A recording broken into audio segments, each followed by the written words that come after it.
소고기 없이도 미역국을 진하고 맛있게 끓이는 방법이 있습니다. 여러분, 미역국 자주 드시죠? 몸에도 좋고 맛도 좋고 끓이기도 쉬워서 정말 이만한 게 없습니다. 그런데 미역국에는 소고기를 넣어야 국물이 제대로 우러난다고 생각하시는 분들이 많으신데요. 이것 한 개만 넣어주면 소고기 없이도 뽀얗고 진하게 우러난 미역국을 드실 수 있습니다. 저는 15년 동안 주방을 책임지고 있는 박성준입니다. 오늘은 집에 있는 이 재료 하나로 미역국을 정말 기가 막히게 맛있게 끓이는 방법을 알려드리겠습니다. 보통 양파를 넣으면 된다고 많이들 생각하시는데요.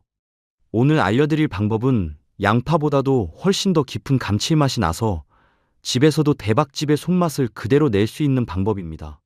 그런데 이것뿐만이 아닙니다. 이렇게 맛있게 끓인 미역국에 넣어주면 정말 궁합이 좋은 음식이 있습니다. 미역에 딱 하나 없는 영양소를 완벽하게 채워주는 음식인데요. 가격도 저렴하고 어느 누구의 입맛에도 잘 맞기 때문에 영상 끝까지 시청하셔서 오늘부터는 미역국 끓이실 때 꼭 넣어서 드셔보세요.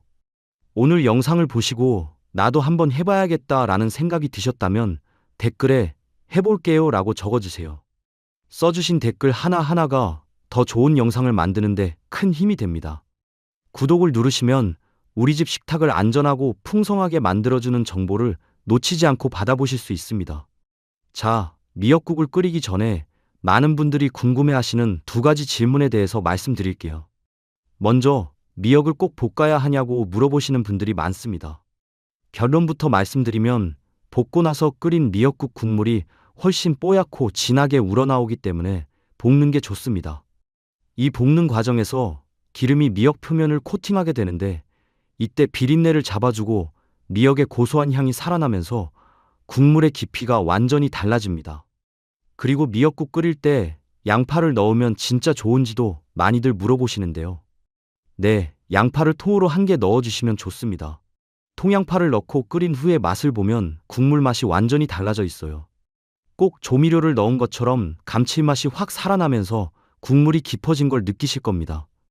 양파를 언제 넣냐면 미역을 볶고 나서 물을 넣고 끓일 때 같이 넣어주시면 되는데요. 20-30분 정도 푹 끓인 뒤에 양파가 흐물흐물해지기 직전에 건져내시면 됩니다. 자, 그럼 이제부터는 미역국을 끓여보겠습니다. 먼저 미역을 불려볼게요. 대부분이 그냥 미역을 맹물에 담가두고 불리시죠. 사실 이렇게 하면 미역의 맛과 영양을 절반 이상 날려버리게 됩니다. 미역을 불릴 때는 맹물 대신 소금물에 불리셔야 하는데요. 소금 대신에 국간장을 넣으셔도 괜찮습니다.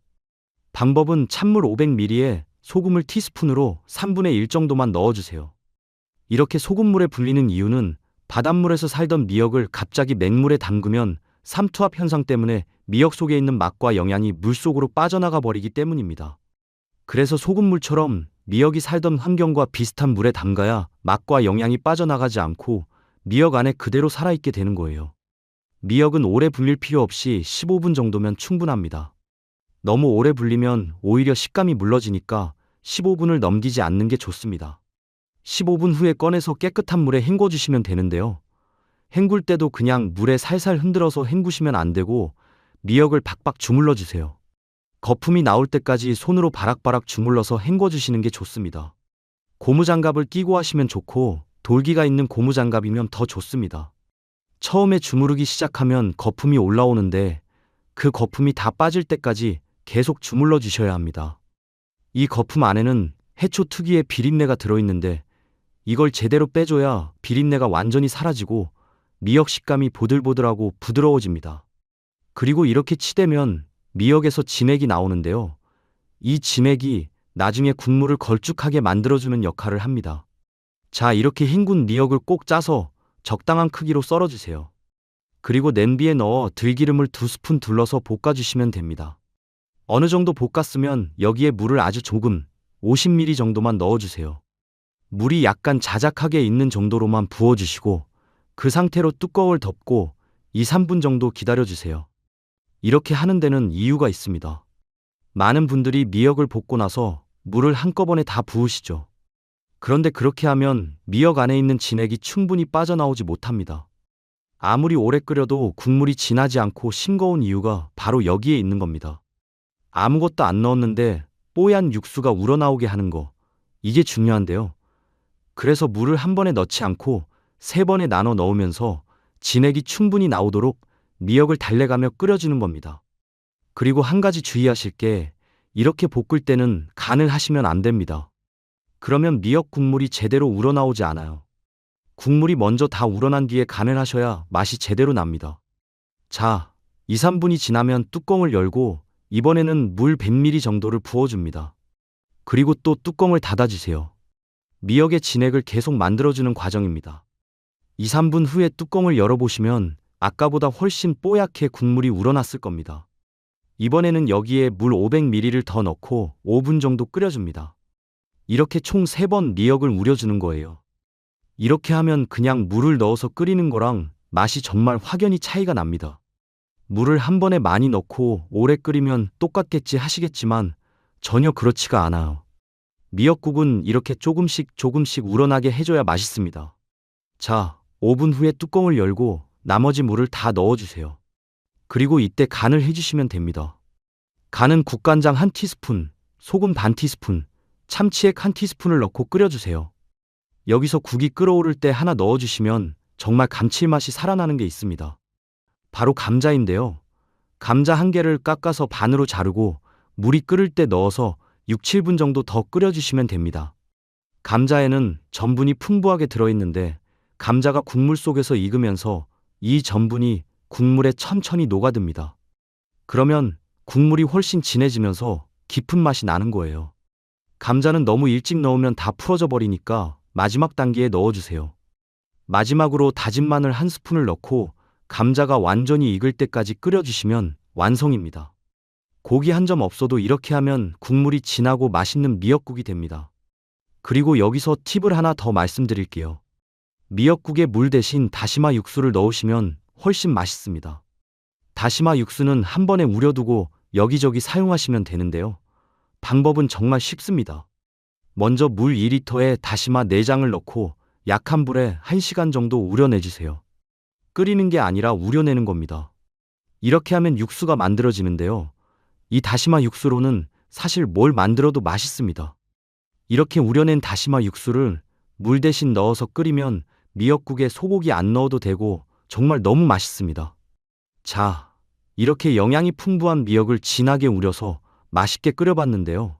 이번에는 미역과 함께 먹으면 효과가 배가 되는 음식, 그리고 미역과 상극인 음식을 말씀드릴게요. 미역과 가장 잘 맞는 식품은 바로 두부입니다. 미역은 미네랄과 식이섬유가 풍부하지만 단백질은 부족합니다. 이때 식물성 단백질이 풍부한 두부를 넣으면 영양 균형이 완벽하게 맞춰집니다. 특히 소고기를 넣지 않을 때 두부가 훌륭한 단백질 공급원이 되어줍니다. 그리고 미역에는 칼슘이 풍부하고 두부에는 이소플라본이 들어있는데요. 이 성분들은 뼈 건강에 도움을 주기 때문에 골다공증 예방에도 시너지 효과를 냅니다. 그래서 미역국에 두부를 넣어서 끓이는 것은 건강에 정말 훌륭한 선택입니다. 이제 반대로 미역국에 절대 넣으면 안 되는 재료를 말씀드릴게요. 바로 파입니다. 누가 미역국 끓일 때 파를 넣나 하실 수 있는데요. 의외로 넣으시는 분들이 꽤 많습니다. 특히 소고기를 넣고 끓일 때 고기가 들어가니까 당연히 파도 들어가야 한다고 생각하시는 분들이 많은데요. 미역국에는 파를 넣지 않으시는 게 좋습니다. 파에는 인과 유황 성분이 들어있는데 이 성분이 미역의 칼슘을 만나면 칼슘을 중화시켜 버립니다. 그러니까 미역의 칼슘이 우리 몸에 흡수되는 것을 파가 막아버린다는 거예요. 또 미역과 파는 둘 다 미끌거리는 성질을 가지고 있기 때문에 이 두 가지가 함께 들어가면 소화 흡수를 떨어뜨려서 속이 더부룩하고 불편해질 수 있습니다. 따로 먹을 때는 둘 다 훌륭한 식재료이지만 함께 넣으면 서로의 영양을 방해하니까 오늘부터 미역국 끓이실 때 파는 꼭 빼주세요. 자, 오늘은 미역국 끓이는 방법을 알려드렸는데요. 오늘 알려드린 방법대로 한 번만 끓여보시면 압니다. 미역국이 이렇게 맛있을 수 있구나 하고 깜짝 놀라실 겁니다. 처음 들으면 손이 많이 가는 것 같아 보여도 실제로 해보시면 크게 어렵지 않습니다. 정성을 조금만 더 들이는 것뿐인데 국물 맛은 완전히 달라지니까 한 번만 해보시면 예전 방법으로는 다시 못 돌아가실 거예요. 오늘 저녁에 감자 1개, 두부 1모 넣고 따끈하게 한 그릇 끓여보세요. 고기 한 점 없어도 국물이 진하고 몸에도 좋은 미역국이 완성됩니다. 미역국 한 그릇이 단순한 국 한 그릇이 아니라 내 몸을 지키고 청소해주는 보약 한 그릇이 되는 겁니다. 오늘 영상이 도움이 되셨다면 구독과 좋아요 눌러주시고 주변에 미역국 자주 드시는 분들께 공유해주세요. 저는 다음에도 이렇게 생활에 도움이 되는 정보로 찾아뵙겠습니다. 시청해주셔서 감사합니다.